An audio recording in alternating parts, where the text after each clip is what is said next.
Hey guys, I'm Brenda D. Taylor coming to you, author, publisher, speaker, entrepreneur extraordinaire, mother, daughter, and friend. Today I'm coming to you with Storytime though. This is my book, Beauty for Ashes, which I actually wrote and published nearly 20 years ago. I wrote it over 20 years ago. I think I published it close to 20 years ago now. And I've been out on the circuit with it back then, speaking, uh, television, print. Um, it was wonderful. And then I kind of stopped doing it. And I don't know. I thought maybe, I'm so far removed from domestic violence and, I survived this super heinous attack on my life nearly over 20 years ago now. But, I understand and realize that there are people still going through domestic violence to this day. And so I need to continue to do my part with, making sure that I'm putting the word out, that I'm educating people, that I'm sharing my story, my testimony with others because I know, there's nothing new under the sun. And there's still idiots out there who think that they can control individuals and manipulate individuals and abuse individuals and break down individuals for their own selfish gain so that they can feel good about themselves because they don't, because they have low self-esteem, because something went wrong, because something is just not right in their heads, and so they need to tear somebody else down in order to feel good about themselves. See, that's where the problem lies. But that's why I'm here. Okay, I want to help you. I want to share my story with you, and so today I'm going to be doing a little bit of story time. Okay, story time, story time. This is my book, Beauty for Ashes. I'm going to read the first chapter for you. Please comment in the comment section below. Feedback. If you're interested in obtaining a copy of it, you can go to my website, which is www.brendadtaylor.com, and I'll have that link there in the description box below for you. But stay tuned. We're going to be having some story time. I'm going to read the first chapter in Beauty for Ashes, and that is called Flashback. And I hope you enjoy it. Okay. Flashback. The calming warmth of the pale, pink-colored walls was a gentle reminder that I was not at home. But where was I then? Slowly, I cleared the last bit of nighttime from my eyes and then gazed across the tiny box of a bedroom. I could tell by the way the sun illuminated the white vinyl window blinds that it was time for me to get up. But what was I getting up for? And why were my kids and I all crammed into a juvenile-sized bed? As I lay there pondering my surroundings, the familiar voices on the other side of the door jogged my memory, and it all came back to me. I remembered why we weren't at home, snugging in our own beds. I remembered why my children and I were on the run. Somehow, I guess I had hoped that it was all just a bad dream that would be over once I had awakened. Well, I was awake. The days and weeks prior had been hectic, to say the least. After enduring 6 long years of physical and emotional agony, I had finally found the courage to break away from my abusive husband. And not only that, but I had the audacity to believe that my life could and would be better without him. I dared to believe that I could make my every dream a reality and that there was nothing impossible for me. I had broken away from the stereotypes that had been placed on girls like me. Black girls, girls from broken homes, ghetto girls, girls who had had babies as teenagers. None of it meant anything to me except the challenge that I was more than ready to face. As I rose up out of bed and placed my feet onto the beige carpeted floor, I felt my heart skip a beat when I remembered the gravity of my situation. You see, this wasn't just some ordinary breakup. Tony, my husband, wanted me back, and he wouldn't take no for an answer. My body cringed as I got down on my knees and began to shuffle through the bags of freshly laundered clothes. I couldn't help but stop for just a moment to watch my children as they slept. I could only imagine the things that had been going through their young, innocent minds. One night they had gone to sleep in their own cozy beds, and then the very next night their worlds were upside down. After gathering all the clothes we needed for the day, I went about the business of waking the kids and helping them get ready. "Mama, what's today?" my daughter asked as she rocked her foot back and forth until it slipped into her shiny black patent leather shoe. Portia was a feisty, pint-sized 6-year-old with the chubbiest cheeks one could stand. I told her it was February 18th, 1999. "No, Mama, what day is it?" she asked as she stood looking at me with her beautiful brown eyes. "Oh, I'm sorry, sweetie. Today is Thursday," I replied. "And we can't forget you have gym today, so let's pack your uniform and shoes, okay?" This wasn't just any Thursday, though. It was a special Thursday, Portia's first day at St. Pascal's, a private school I had transferred her to. She was very excited about her new school and couldn't wait to make the transition. St. Pascal's was an excellent institution, and it offered the before and after school hours I needed to continue working. My son had a spot waiting for him at the daycare across the street from his big sister and would begin attending as soon as I discontinued my leave of absence from work. Between the two of them, the tuition and fees were not cheap, and I couldn't get a dime from their father. I had officially been introduced to single motherhood, and while it was clear that it would take some adjusting, I was sure that I could make it work. I just had to find a way or make one. "Brenda," my uncle called from the living room. I immediately opened the door and started down the stairs. "We're gone," he said, standing in the doorway. "Okay, I'll see you guys later on," I answered in the most chipper tone I could find. He turned to walk away, but as if his feet were cemented to the floor, he didn't take a single step. "You know how to get in touch with me if you need to." He turned to face me once more, right? I could see the concern in his deep brown eyes, and as he stood across from me in his blue police uniform, complete with badge and gun and holster, I felt safe. "Yes, don't worry. I'll be fine," I told him. "You have a good day, okay?" "Yep," he said as he turned and walked away. I closed and locked the door, then listened to his feet thump down the stairs and out of the building. Without even thinking about it, I put the security chain in place and made my way over to the window to watch my uncle drive out of my sight. My heart skipped another beat as I turned and walked into the kitchen to prepare breakfast, complete with cereal and milk. With the hands on the clock turning quickly, the kids came downstairs and got situated at the dining room table. It was already 7:15, and Portia had to be at school by 8 o'clock. They gave me about 15 minutes to get out of the house. "Now I'm getting ready to get in the shower, guys.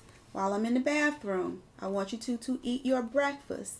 And when you're done, I want you to sit nicely on the couch and watch television or read a book or something quiet. But I don't want any fussing or fighting or screaming, okay?" "Okay," they said in harmony. "Mommy, may I have some juice?" Antonio asked. He was only 3 years old, and if he had it his way, juice would have been his breakfast, lunch, and dinner. "Sure, baby," I said, and quickly got them both half-filled cups of orange juice before rushing back up the stairs and into the bedroom. When I walked through the doorway, I couldn't believe it was the same room I'd left only a few minutes earlier. It looked as if a tornado had spun through it, but I barely had time to secure the clothes I picked out for myself earlier. I grabbed them off the floor and flew back down the stairs and into the bathroom, where I stood in front of the mirror for just a second to collect myself.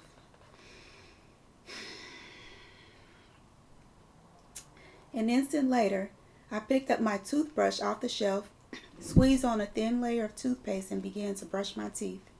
As I did, I looked into my own eyes and smiled. I felt good. I felt free. The greatest sense of freedom and empowerment swept over me. I was finally making the right moves in my life. Leaving him was the most difficult thing I'd ever done, but I knew at that very moment that it was the right thing. I was happy. Deep down on the inside, there was joy and peace. Peace because I didn't have to put up with the abuse any longer. Joy because I knew my future was bright. It was finally over. No more would I walk on pins and needles. No more would I play the role. No more would I be his puppet. No more. I was in control.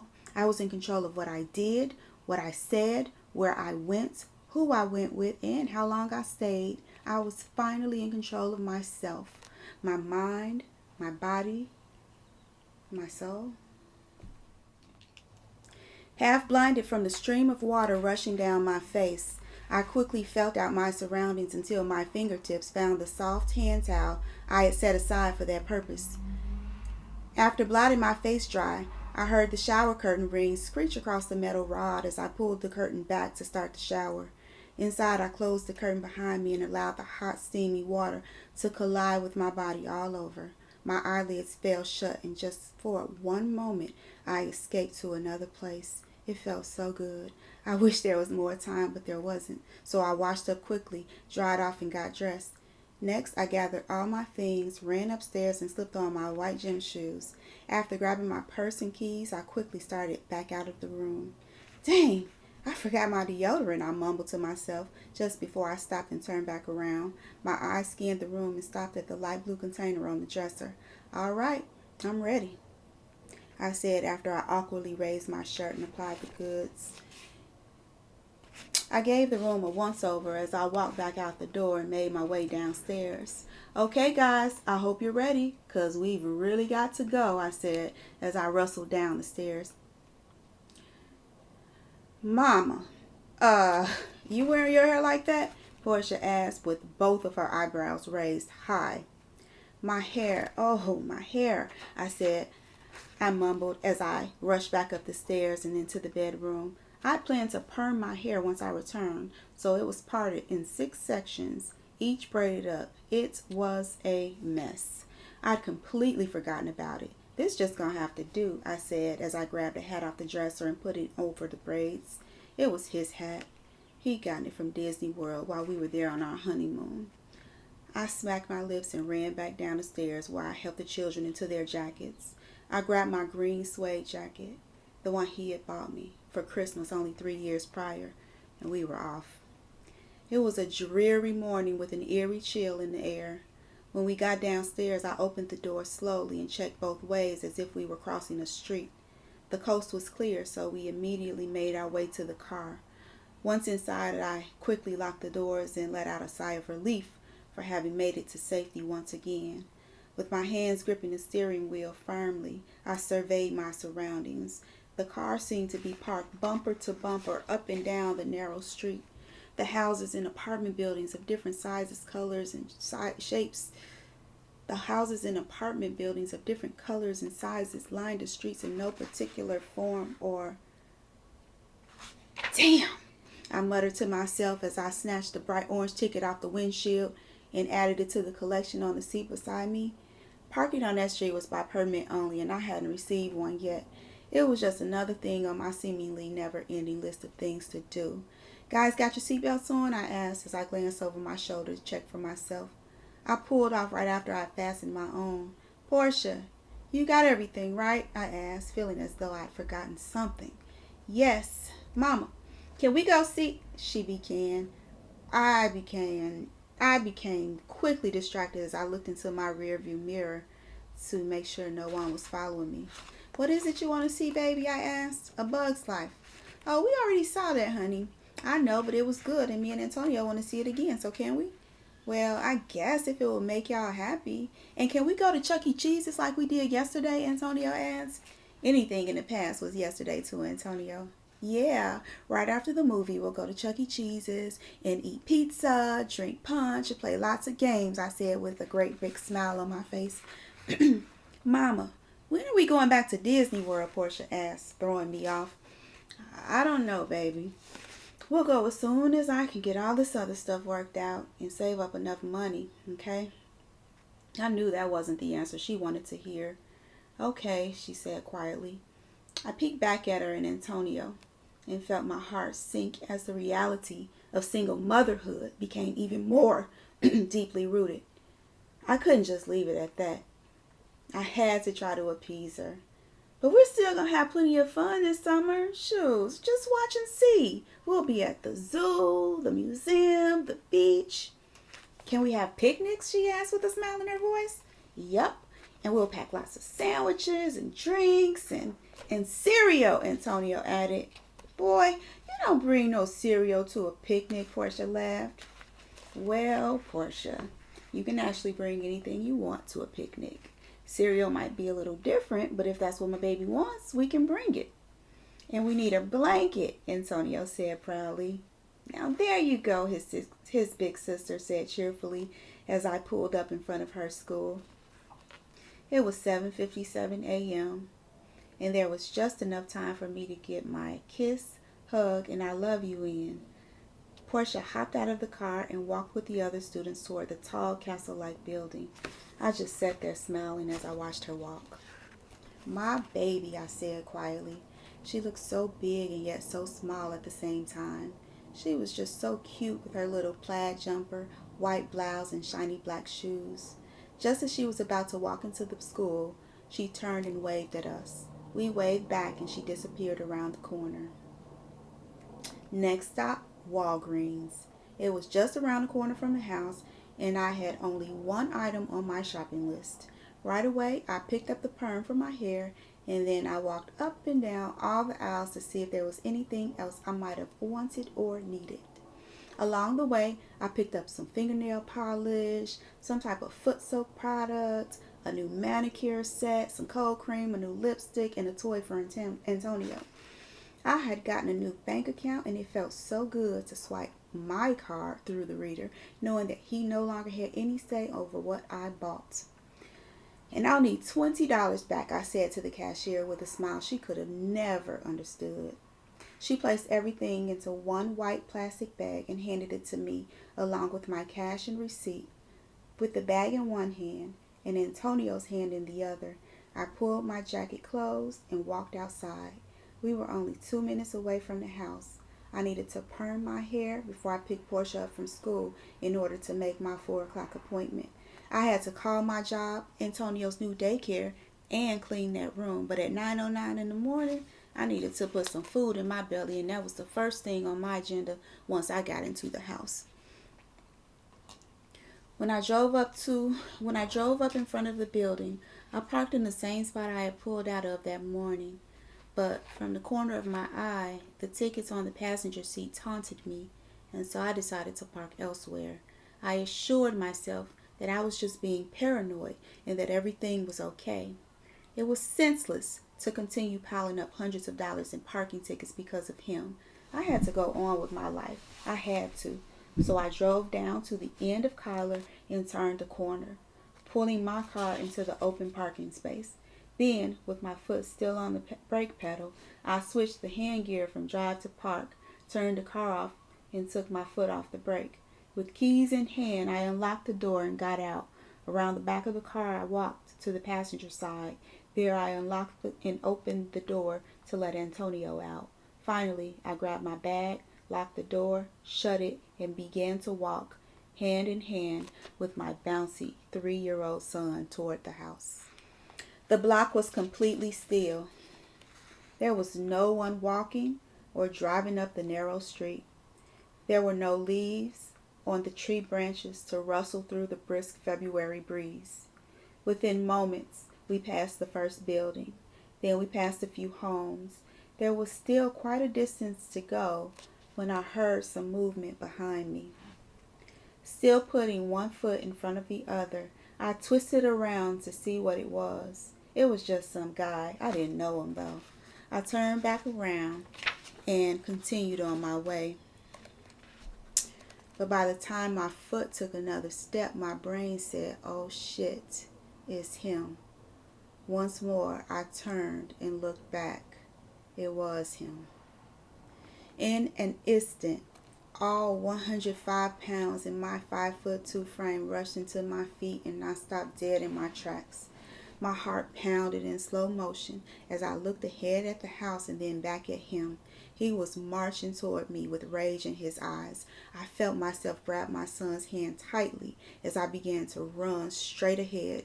He was right behind me, and I heard the thumping of his feet, the rustling of his coat, and the clanking of his keys. He was chasing me, and the thumping, the rustling, and the clanking, they just got louder and louder as he got closer and closer. I couldn't believe it was happening again. As a matter of fact, I had the court-ordered document in my purse that said it couldn't be happening again, but it was. Immediately, my mind drifted back a few days where I found myself sitting inside of a tiny office at the Berwyn Police Department. Okay, start from the beginning and tell me exactly what happened, the officer said as he sat pinned behind his paper-written desk. All right. I was dropping my kids off to him at his sister's house. We had already spoken and arranged it. When I got there and was about to let the kids out, he got in. Now, were you directly in front of the address here, 16? No, I interrupted. I was actually on the side street at the corner. Okay, go ahead and finish. So, I was letting the kids out, but he got in and he had a goofy smile on his face. The next thing I know, he reached into his pocket and pulled out a large, shiny butcher knife. He said, "We need to talk." Of course, I was scared. I didn't know what to do. I would have run away, but he didn't let me get out of the car. Instead, he made me cross over him as he scooted into the driver's seat. While driving, he was saying all types of crazy stuff. Like, he wanted me to call my uncle and tell him that I was going to stay out that night. But then he wouldn't let me call because he said I would do something stupid. After a while, he started saying he couldn't let me go because I was going to get him in trouble for it. He said he was going to have to kill me. He said it over and over again while the kids and I cried. He smacked me and yelled at them to shut up. He kept driving until we got to Bolingbrook. Okay, back up. What streets did he take? Well, he stayed on that side street. I don't even know the name, but he took that all the way to Harlem. Then he took Harlem all the way to I-55. And at what point did he tell you he was going to kill you? He said it many times. I don't know exactly when, I said with frustration. All right, go ahead and pick up where you left off. So, when we got off the expressway in Bolingbrook, he stopped at McDonald's and ordered the kids some food. He wouldn't let me so much as look out of the window. When we left the drive-thru, he continued toward our house. But he stopped at the gas station on the corner, and that's when I jumped out and called the police from inside the station. Did he try to stop you? Yes. He was holding on to me, and I was holding on to the gas station door. I guess when he realized how many people were standing around watching, he let me go. Okay, I think that's all. Is there any other viable information that you would like to include in the report, Mrs. Smith? Only that he cannot be let out of jail. He is a lunatic. Okay. Well, ma'am, we have charged him with unlawful restraint and armed violence, 2 Class X felonies, which, if convicted, he will more than likely spend some time in jail. But meanwhile, he will have the opportunity to post bail. Post bail, I said in total unbelief. You mean you're going to let him out after what he did to me? Well, if someone pays for him to get out, we have no choice, he said in a most polite tone. He said he was going to kill me, I shrieked. Well, there's really nothing else we can do. What do you mean there's really nothing else you can do? The word shut off my tongue. He said he was going to kill me. He doesn't have a prior How many times can he really kill me? I don't understand. Can you make me understand? I looked directly into his eyes. Because what I'm getting is that I have to die or be hurt by him in order for you to do something. This is my life. I am not just a number in your system. I don't want to die. I don't want to be hurt. I just want to live in peace. But I can't do that with him on the streets. I understand, but unfortunately, this is all we can do by law. I wish there was something more I could do, but there isn't. He recommended that I go and get myself an order of protection downtown at the courthouse. He told me that if I got one, Tony would have to stay away from me. He said that it's a really effective deterrence.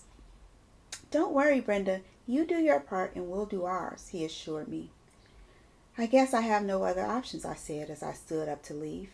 If it makes you feel better, I've talked to him, and he's just as scared as you are. I mean, he was literally crying. Yeah, I bet he was. But he's not sorry for what he did. Don't be fooled. He's just sorry he didn't get away with it. I shook my head in disbelief, and as I walked toward the door, I turned and looked back at the officer. He said he was gonna kill me.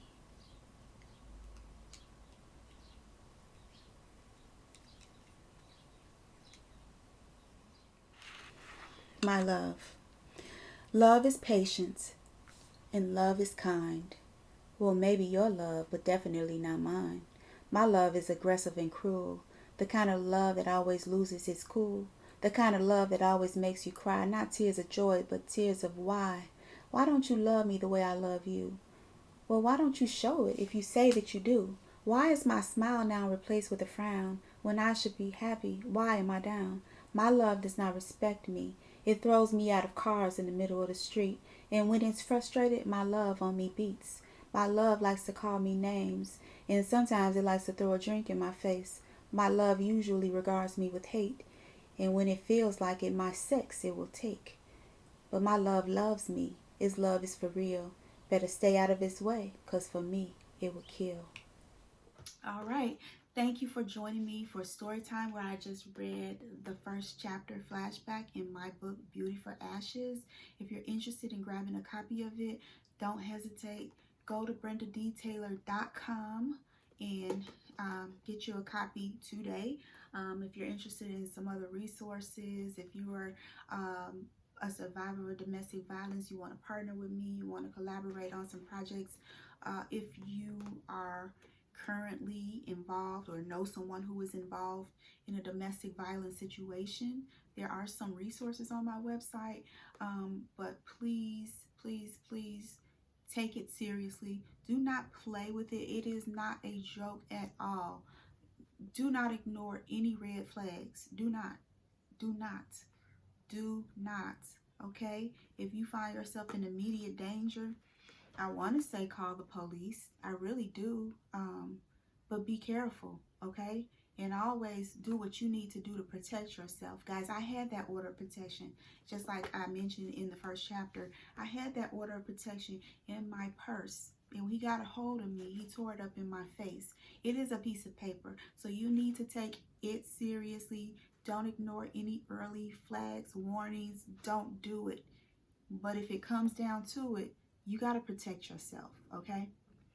This is Brenda D. Taylor, author of Beauty for Ashes, publisher, Liberated Expression Publishing. If you're interested, if you're an author yourself or you're an aspiring author, whether it's a personal story like mine, I work with all different genres of books, cookbooks even, picture books, whatever it is, whatever your fancy. I am a bookworm at heart, okay? I've always been into writing, and so it only makes sense that I would have such an amazing story and that I would share it in the form of a book.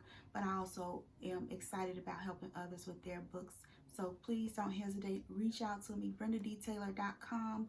And if you're interested in publishing, go to liberatedexpression.com. Thank you so much for joining me for Storytime. You guys have a great day.